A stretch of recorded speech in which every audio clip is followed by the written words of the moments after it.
Well, we've all heard about the health effects of a poor diet, how candy and soda can lead to childhood obesity and teenage diabetes. Well, now two proposals before the General Assembly aim not to ban sugary foods, but promote healthier choices. And joining us now to talk more on these pending proposals is Robi, Executive Director of the Sugar-Free Kids Maryland. Welcome back. Well, thanks. It's good to great have to you be here. here, Sonia and Patricia. Tell us about the proposals.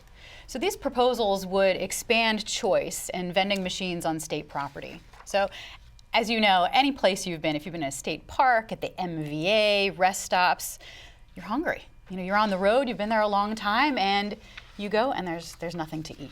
Now, especially when you have kids. Absolutely. If you're craving a candy bar, it's the perfect place to go. And they'll still be there.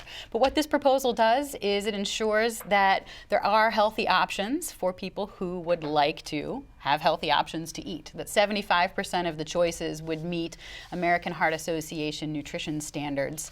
But if you're still interested in finding those Doritos and that Coca-Cola, they'll still be there. One of these proposals seeks to repeal the 6% sales tax on bottled water. So tell us about that. So that's a proposal that is a very valid proposal, but due to the political climate this year, we're going to approach that one in a future year.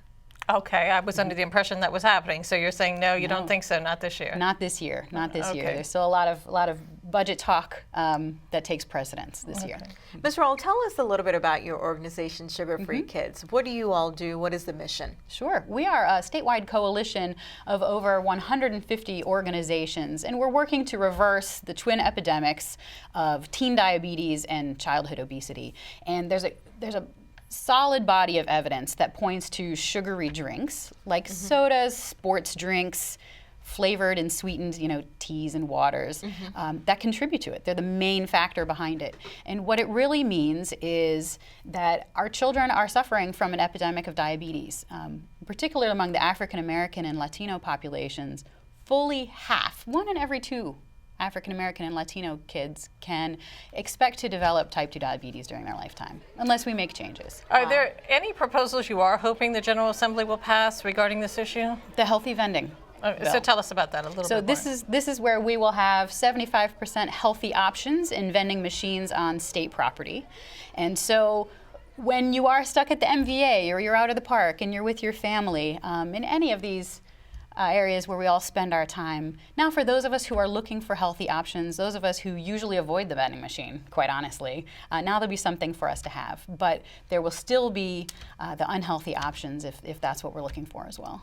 On the second proposal, it would require restaurants that offer kids' meals to serve healthier drinks. Explain that one to us.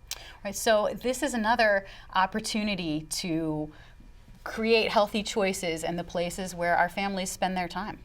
So that in restaurant kids' meals, that the default drink, the drink included in the price, would be a healthy choice. And families, of course, are free to choose an unhealthy option if they also would. Do you think a lot of organizations or a lot of restaurants are starting to do that on their own? There is momentum in that direction. Most of the fast food chains have moved in that direction. But quite honestly, if we wait for the industry to make all the changes on their own, this generation is lost. The industry's moving that way, but very slowly. And the costs are high. It's time for government to step in. Now, you had mentioned that there wasn't enough political support for that first proposal. How about this other one? Do you think you have enough legislators backing this? Everyone is becoming aware of how important it is to start working on sugary drinks. This is really the linchpin to our children's health. All right. Well, thank you so much for joining us, and I'm sure this issue will be back here for in the future here for us. Thank you. Thank you, Ms. Rawl. And for more about that organization, you can log on to sugarfreekidsmd.org.